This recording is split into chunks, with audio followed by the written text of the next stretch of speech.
very good Kwanzaa. He was the littlest rabbit in the family. He couldn't remember the names of all the days. He wasn't allowed to light the candles. His brothers and sisters made wonderful gifts to share. Well, he was too embarrassed to share his gifts.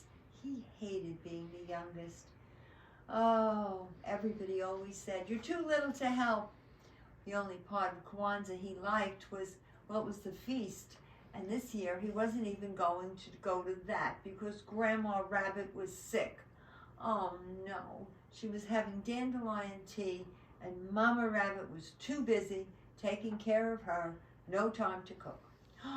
What are we going to do? How are we going to have a feast if Grandma is sick and you're too busy?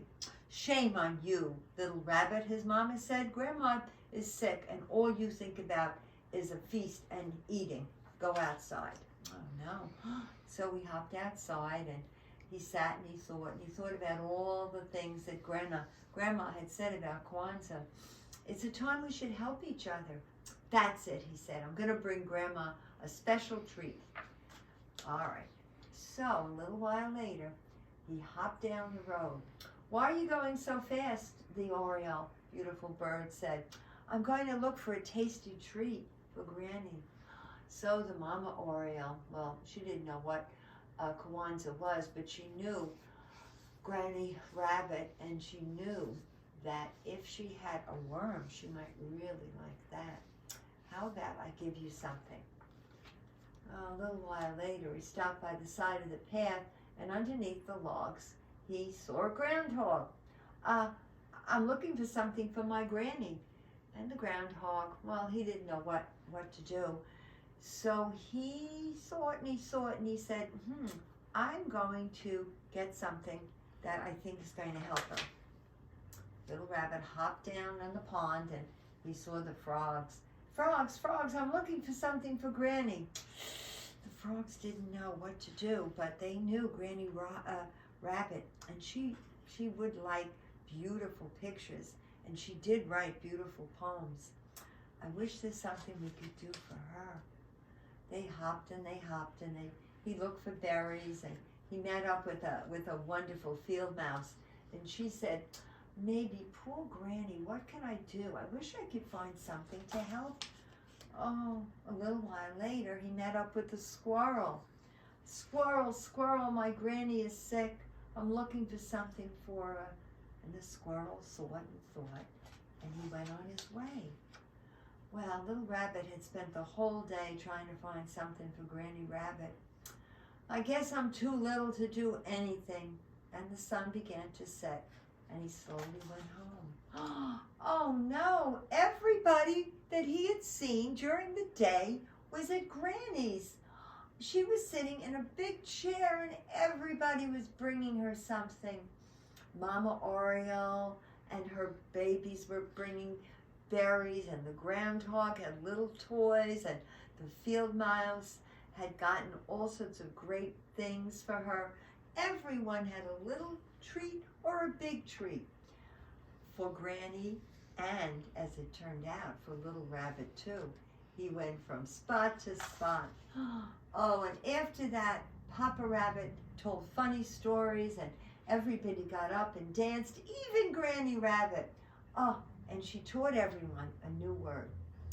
And the new word was Harambe, and it means, let's pull together. We don't need anyone to tell us that. We've already pulled together, said the squirrel. Everyone laughed and laughed and laughed. Later when they went, little rabbit was kind of sad. Why are you sad? Granny said. I wanted to do something special for you. Granny just laughed and laughed and laughed. You're a silly rabbit. Look, look. You went out looking for Kwanzaa treats for me, and if you hadn't gone out, we never would have had the party tonight. You brought everyone together. Little rabbit frowned, but I'm the only one that didn't have anything for you. No, no, no, you did. You shared your dream. That's the big thing. Your dream brought all our friends and family together. Little rabbit felt proud. My dream did all that? Yes, yes, said Granny. And I'm not surprised, because, Granny said, I have faith in you. Little rabbit, if you have faith in someone, there's always hope. I'm going to remember that, said Little Rabbit, yawning. And by the way, I have to tell you, this was the best Kwanzaa ever. And that was the end of the story. What a great story. I love that, Little Rabbit. Well, we have a lovely, lovely birthday person. Her name is Clara. And Clara has a sister, Martha. She has a mom, Meredith, and a dad, Jesse. And they, I'm sure, are celebrating her birthday, but we're going to celebrate it in our own little way. We're going to sing Happy Birthday. First, we're going to do a quick check of the votes. It's a holiday week, so a lot of people are away, but there are some that are still here.